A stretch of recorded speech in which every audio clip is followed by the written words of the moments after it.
Mapagpalang araw sa lahat. Share ko lang sa inyo itong ni-repair ko na wolf tattoo. Bali yung kalahati nito geometric, tapos yung kalahating muka wolf. Kaso medyo tabingi at saka hindi nagustuhan ni client yung gawa sa kanya, so pinaayos niya sa atin. So bali ang gagawin natin dito, bali advanced black and gray. Ganito po ang timpla ko ng advanced black and gray. May sarili po akong timpla. So gumamit tayo ng 5 ink cups na large dyan. Bali yung unang cup solid black, tapos yung pangalawa 9 drops, tapos pinuno ko ng solution. Yung pangatlo 2 drops, tapos pinuno ko rin siya ng solution. Bali ganito rin yung timpla ko pagka nagba black and gray ako, yung wash lang. Tapos ito naman gagawa tayo ng gray. Bali pinuno natin yung pang-apat na ink cups ng puti, tapos pinatakan ko siya ng 3 patak para makagawa tayo ng sarili nating timplang gray. Bali kung wala kayong ink mixer, pwede nyo pong gayahin tong ginagawa ko. Habang tumatakbo yung machine, hinahalo ko po siya para magpantay yung pagkakagawa natin ng gray. Hanggang ilalim, mapantay natin yung pagkakagray niya.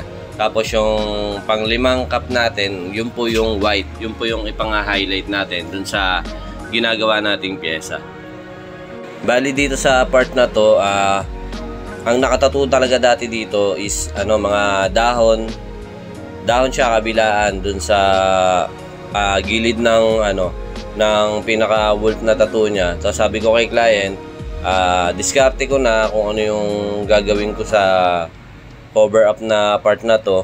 Sabi ko sa kanya, gagawan ko na lang ng yung babagay sa tattoo niya na wolf. So pagka alam naman natin kung ano yung mga nakikita natin pagka mga wolf na tattoo, meron tayong mga pine tree na nakikita, meron din tayong mga nakikitang bundok o yung bundok na may mga snow.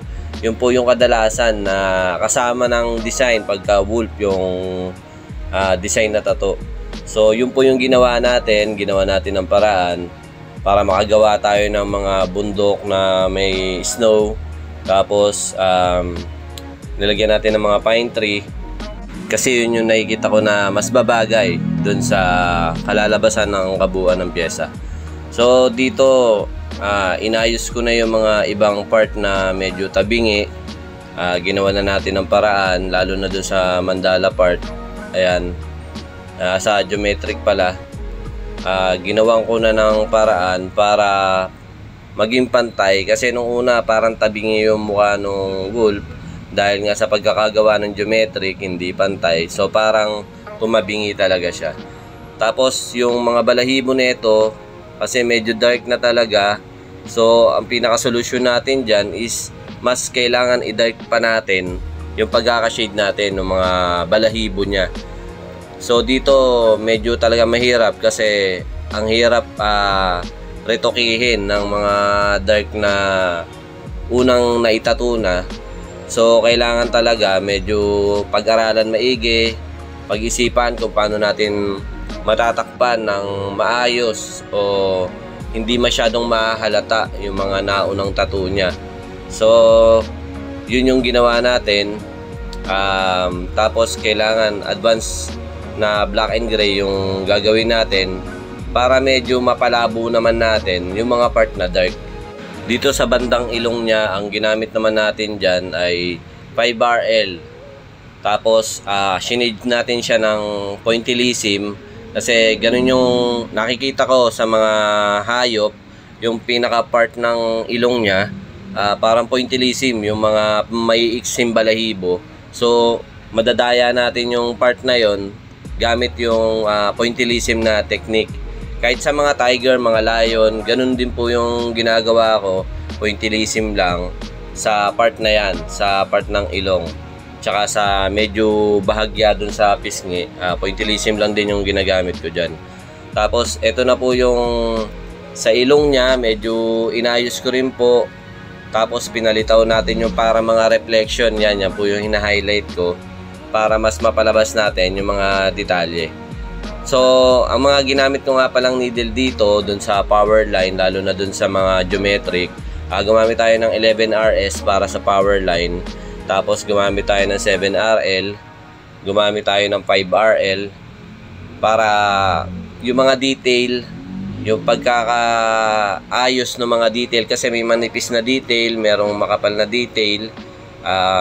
Kailangan natin gumamit ng iba't ibang size ng needle para mas mapalabas natin yung mga detalye ng maayos. So ito na po yung finished product natin.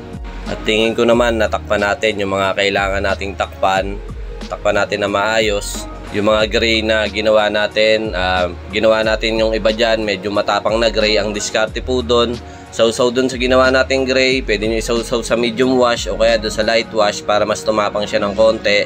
Pwede rin gray tapos isasawsaw dun sa solid black para mas matingkad na gray. Tapos kung gusto mo namang i-light yung gray, pwede namang sausaw sa puti tapos isawsaw natin dun sa ginawa nating gray para mas mag-light siya. So yun lang, maraming salamat sa panonood. Sana may naibahagi ako sa inyo mixing kaalaman. Pa-subscribe ng ating YouTube channel, Nadsky Alarpe Tattoo. Hanggang sa mga susunod na video tutorial, maraming salamat.